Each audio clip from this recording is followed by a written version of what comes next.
Hey folks, how you all doing? So I thought today I might try and rank the tracks from one of my favourite Paul McCartney albums of all time. That album is Tug of War from 1982. So I'm going to try and rank them from my least favourite to favourite. I'm not going to include the little 30-second link, Be What You See, which is between Get It and Dress Me Up as a Robber. So that makes 11 tracks, not counting that. So I'm going to rank them from 11 to number 1. This album was Paul's first album released after the death of John Lennon, as we all know, or the murder of John Lennon. It was the first time in quite a few years that he had actually worked with Geoff Emerick and George Martin.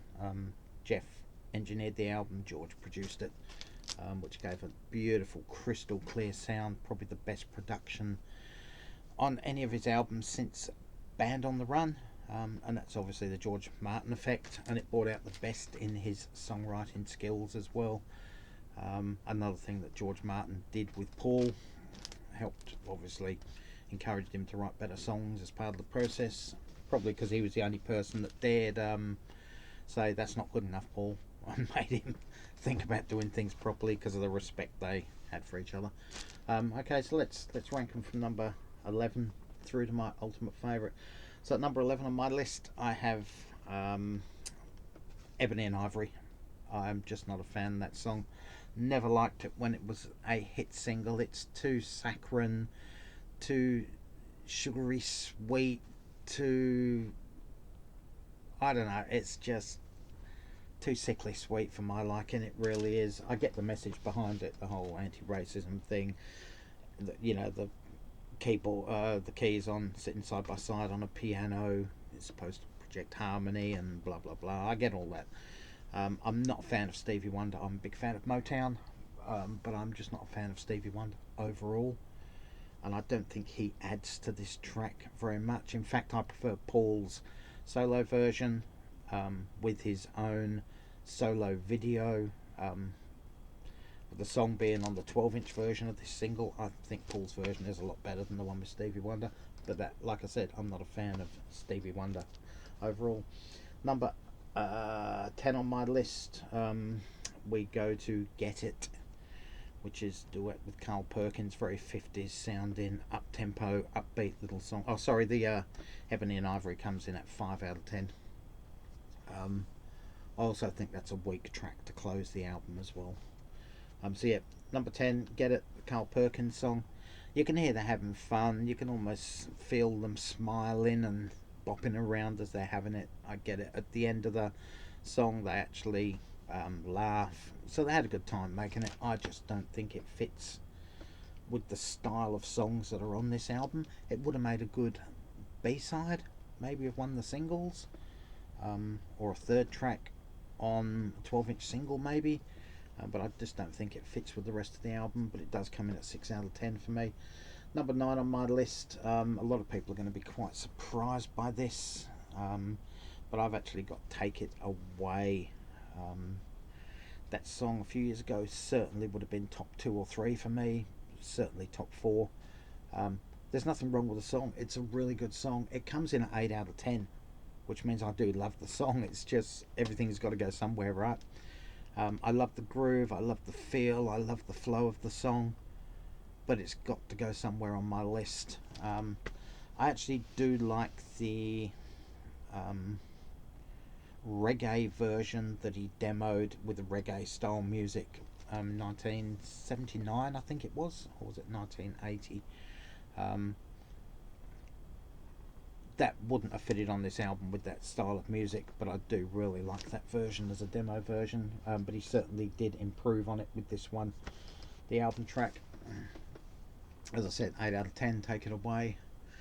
What are we up to? Number 8 on my list.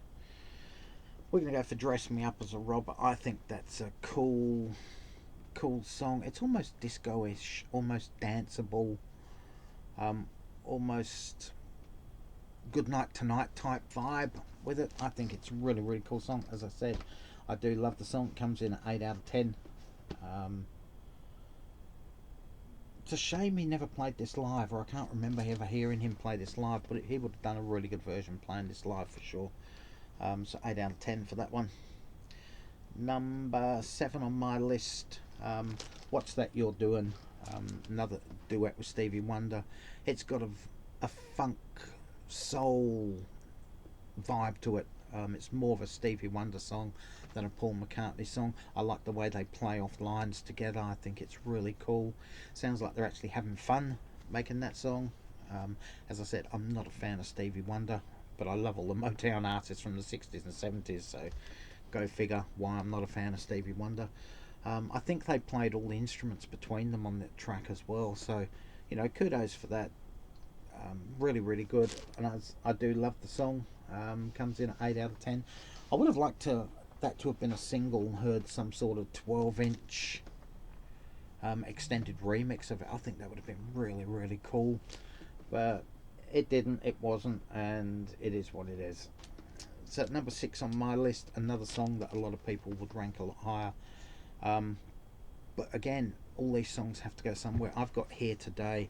It's the open-penned letter where Paul is laying his heart on his sleeve for John. It's his tribute to John Lennon. Great song. You can hear the slight quiver in his voice every now and then. The emotion of it. It's just a great, great song. And when he plays it live, his voice breaks up. It cracks up. It's really a heartfelt song. And yeah, I would have liked it to have been a lot higher. I just couldn't fit it a lot higher on this occasion. But as I said, I still love it. It comes in at 8 out of 10. Number 5 on my list, I've got Somebody Who Cares. It's just a great, great little folky type acoustic song from Paul. It's sort of not slow, but it's not. It's a mid-tempo song. It's not up-tempo. It's not slow. It's just a mid-tempo little song. The guitar playing, the acoustic guitar playing on this song is absolutely sublime. One of Paul's best efforts, in my opinion. And that one comes in at 8 out of 10. Also, at number 4 on my list, we go to Ballroom Dancing. Just a great piano rocker. It's it's just a great piano rocker. It has a bit of a 50s vibe to it. Has sort of a I don't know, I guess for less, probably a bit of a crocodile rock. Saturday Night's Alright for Fighting type piano foot stomping rocker. I guess he's probably paying a bit of homage to Little Richard as well with the way he's banging the keys. But it's just a great, great song that would have made a really, really good single, in my opinion. Even a double A side, say, I don't know, Take It Away. Double A side with Ballroom Dancing, maybe, I don't know. But 8 out of 10 again.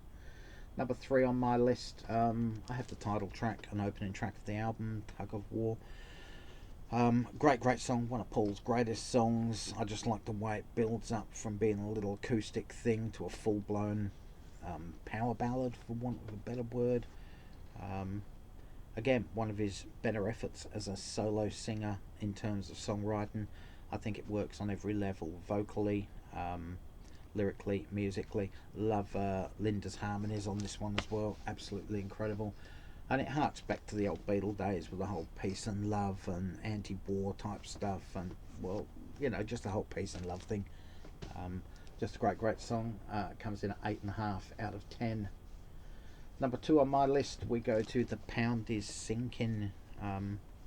It's a mix of 2, or is it 3 songs that have been joined together that he couldn't finish, and all sort of an Uncle Albert, Admiral Halsey type thing. Just a great, great song. The production is absolutely magnificent on the song.